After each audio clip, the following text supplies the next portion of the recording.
ఈ హైడ్రా తరహా వ్యవస్థని ఉండి నియోజకవర్గంలో ఎందుకు తీసుకురావాలనిపించింది? అంటే అలాంటి తరహా వ్యవస్థ. హైడ్రా అనే దాని గురించి నేను మొదలుపెట్టిన టైం నాకు తెలియదు. అవును అవును, అప్పుడు అది లేదు.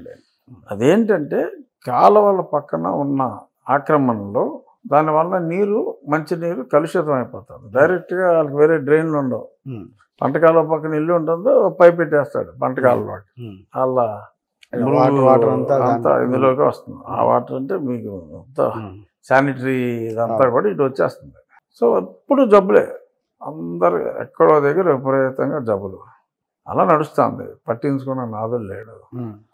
వాళ్ళందరికీ జగన్మోహన్ రెడ్డి గవర్నమెంట్లో ఒక మంచి పని ఏం జరిగిందంటే, చాలా చోట్ల లేఅవుట్లు ఏం చేయలేదు కానీ ప్లాట్లు అలాట్ చేశారు.